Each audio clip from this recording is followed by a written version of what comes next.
kamu, penjajahan Inggris di Nusantara begitu sangat singkat, yaitu dari tahun 1811 hingga 1816. Ketika mereka ingin menguasai Jawa dan sekitarnya di tangan Belanda yang dikuasai oleh Republik Bataaf.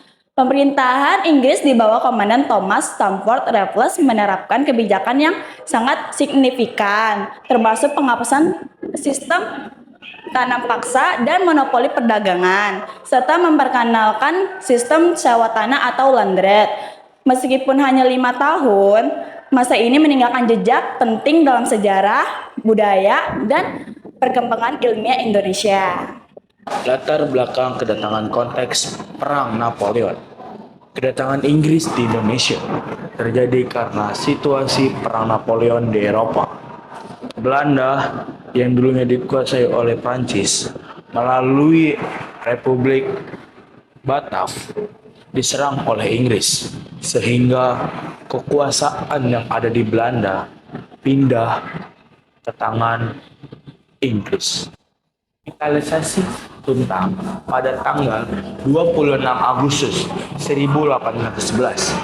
Pasukan Inggris dibawahi Sir Thomas Thome berhasil menguasai Batavia.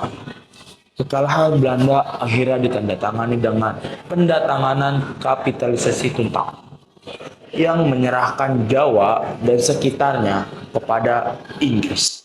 Akhir penjajahan, Perjanjian London. Pada tahun 1814, Belanda dan Inggris menandatangani Perjanjian London, pengembalian ke Belanda. Sesuai perjanjian tersebut, Inggris secara resmi menyerahkan kembali pemerintah Indonesia kepada Belanda pada tahun 1816.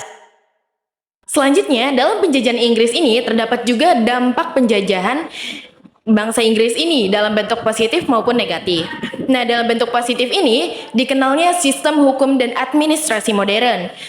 Kedua, perkembangan ilmu pengetahuan seperti sejarah, botani, atau zoologi. Lalu ada berdirinya Kebun Raya Bogor, salah satu peninggalan sejarah yang dimana hasil dari penjajahan Inggris. Selanjutnya ada dampak negatifnya. Apa sih dampak negatifnya? Yang pertama, petani terbebani pajak sewa tanah. Yang kedua, eksploitasi ekonomi tetap merugikan rakyat. Dan yang terakhir, ketiga, yaitu kekuasaan tradisional bupati melemah. Selanjutnya ada berakhirnya kekuasaan Inggris. Pada tahun 1814, Perjanjian London antara Inggris dan Belanda. Dan pada tahun 1816, Inggris menyerahkan kembali Jawa dan wilayah Nusantara lainnya kepada Belanda. Inggris tetap mempertahankan Singapura, Malaka, dan Penang. Selanjutnya ada kesimpulan.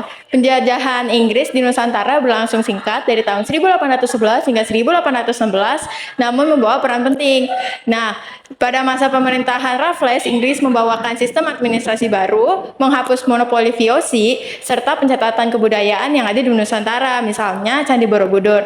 Walaupun berwaktu yang singkat, Inggris tetap membawa wilayah Nusantara kepada Belanda dalam Konvensi London 1814 dan meninggalkan kekuasaan atau meninggalkan jejak dalam bidang pemerintahan, hukum, ekonomi, dan ilmu pengetahuan.